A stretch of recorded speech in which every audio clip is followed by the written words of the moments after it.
Oh, how I love being a nerd.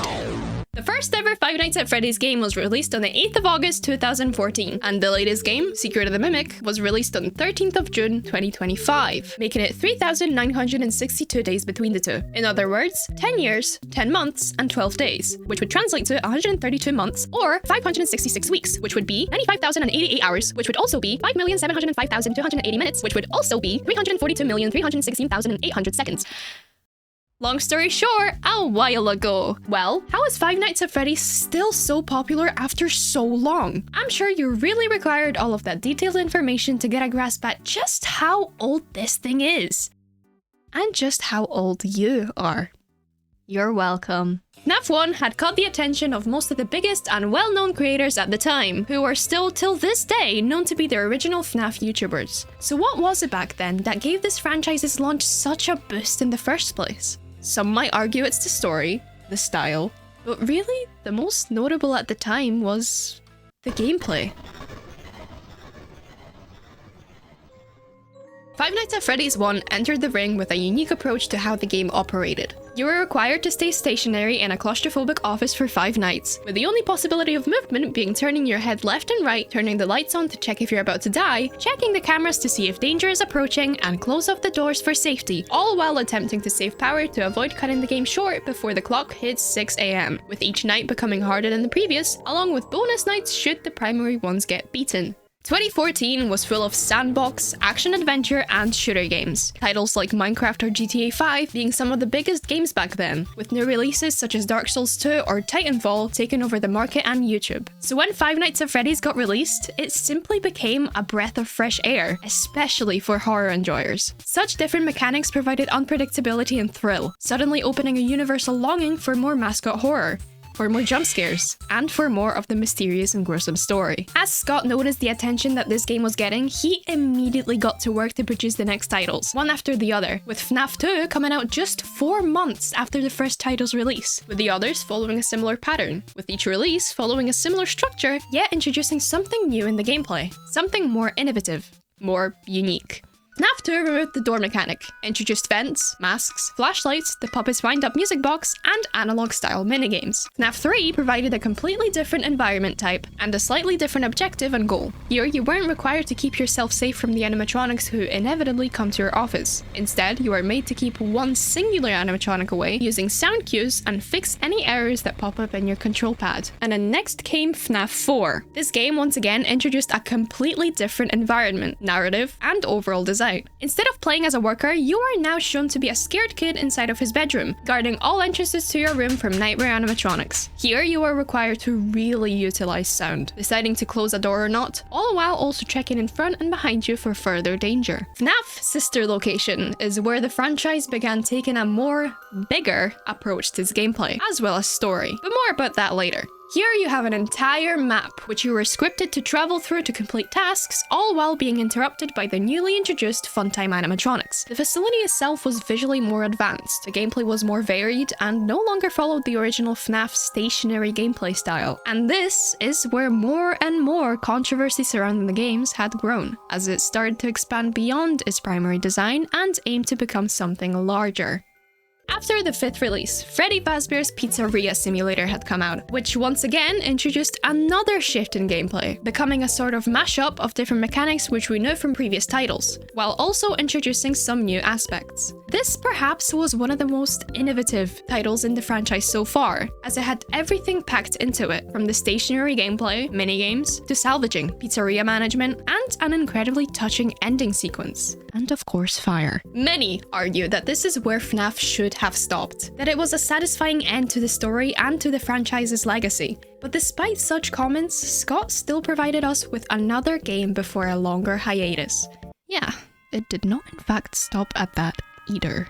Ultimate Custom Night. This game solely followed the original FNAF-style gameplay, with the only twist being the customization of difficulty and what you want to go up against, along with additional cutscenes, minigames, and added humor. Orville, not every story has to have significance, you know? This was the old FNAF that we all know and love before it had begun to expand beyond its uniqueness, moving away from it and shifting its focus from its signature gameplay style onto its mystery-filled and hard-to-decipher story. And although the story had changed a lot in the... Hold on. I didn't even talk about the story yet. Newspapers, phone calls, paychecks, minigames, Easter eggs, voice lines, a book trilogy, and many more. Early Five Nights at Freddy's games used multiple ways through which it attempted to tell its incredibly complicated story, and Scott Cawthon rarely ever gave us a concrete answer to any fan theory surrounding this franchise's lore, either giving us small hints at what's canon through the games themselves, or providing even more new content which we are once again left alone to decipher. The first game introduced us to something we were never exposed to before, a story that we had to dig so deep to uncover, one that didn't even reveal all of its cards but was already so captivating.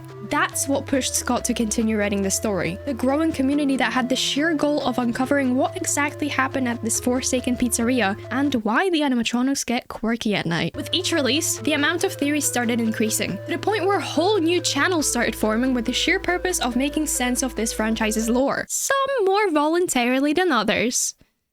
Saul's my back. But this is exactly what kept the conversation going. What kept these games alive for so many years and let even those who did not play the games themselves experience the same engagement with the franchise through theorizing in online communities, with fans who cared so deeply for this funny Freddy bear.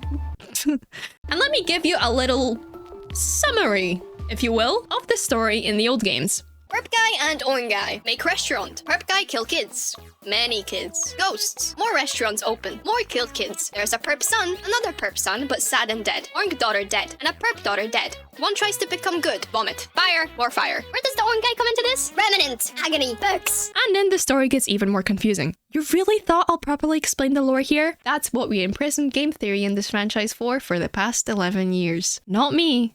Them. I'm new here. The new FNAF, as most people call it, is where most of the hatred is thrown at from approximately half of the fanbase. The community has been split into two, with one liking the Steelwool era of FNAF and the other absolutely not liking it. The first release from Steelwool Studios that we had gotten was Five Nights at Freddy's Help Wanted, a VR release. Personally, I absolutely adore the FNAF VR games, as it's simply so thrilling to replay childhood memories of these games as if you are actually there. It's scary, it's nostalgic, and it's satisfying, all along with the introduction of a new environment with its own new lore addition, a new antagonist, plus a very fun additional DLC with even more story. Then followed the release of Security Breach, and here's where the proper problems began. December 16th, 2021. Waiting eagerly in front of our computers, staring at the official Steam page while the game's 80 gigabytes was slowly downloading. The trailer was completely different from what we knew before. It was flashy.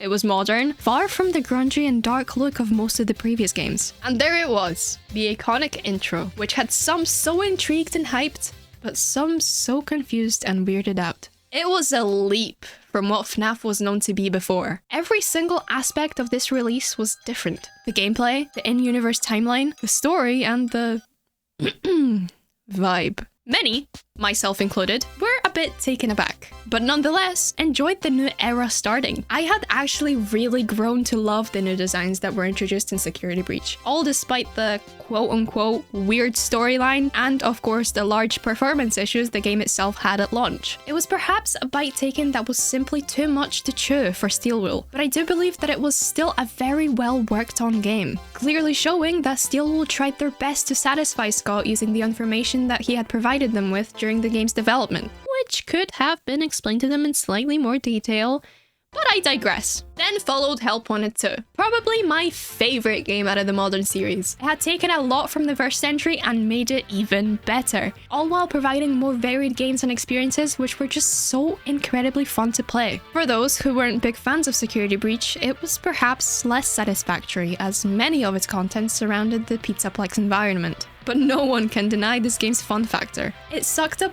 hours of my life as I stayed determined to get 100% of the achievements for this release, and I enjoyed every single second of it, and still find myself coming back to replay some of these minigames when I'm bored. And now, June 13th, 2025. Five Nights at Freddy's Secret of the Mimic was thrown right at us, and let me say, this game exceeded my expectations by a mile. I had already shared some of my thoughts and opinions on it previously, but let me say it again briefly. Great game, well made, makes sense, very fun, loved it, 10 out of 10. And of course, let's not forget some of the sideline games, such as FNAF World, Into the Pit, or even FNAF AR. Some were better than others, but they exist. I love this game though. And at the end of the day, just like I did here, it is the community that determines which games they like or not. Every single individual. It is the community that these games get made for. It is us that Scott and Steel will work so hard to satisfy, and let's not forget that. Although, let's also not forget that FNAF is Scott's story that he wants to tell. So while being appreciative of the content that we receive, let's also not disregard the fact that Scott has the right to do whatever he sees suitable for FNAF's story and gameplay. That he himself feels is right for his franchise. Of course, that being within reason of what the community deserves. But let's respect and enjoy what he has to show us. Give criticism and feedback where it's due, but not blindly shit on what he's creating. Respect and love is key.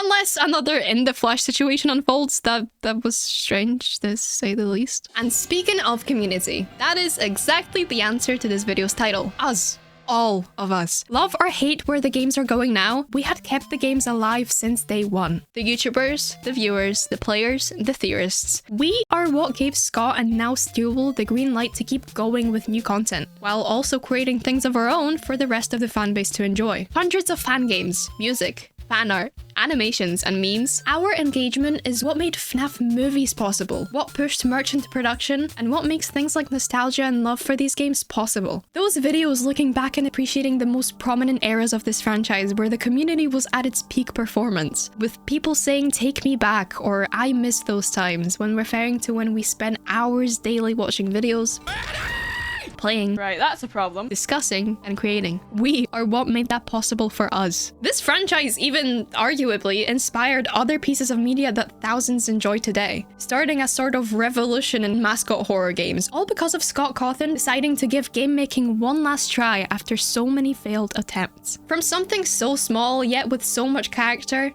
to something so big and rapidly evolving, FNAF managed to capture so many of our hearts throughout the last decade, and whether or not it still holds you in a chokehold, you cannot deny how amazing it is. How it managed to bring so many people together, and engage them in so much conversation as if it was a life or death situation involving solving a mystery. We took it upon ourselves to crack open the lore this game continues to give us, and despite everything, I honestly couldn't be happier that after so long, we're still getting new content, that we weren't forced to move on from this franchise that we love so deeply.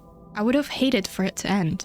It isn't perfect. It never was, and it probably never will be, but it is still so enjoyable. Five Nights at Freddy's was so important for so many of us growing up, and still is for a lot of us, including me. So thank you, FNAF, for boggling our minds with so much story, and for making us jolt to so many jump scares. And as for you, my dear viewer, thanks for not clicking away.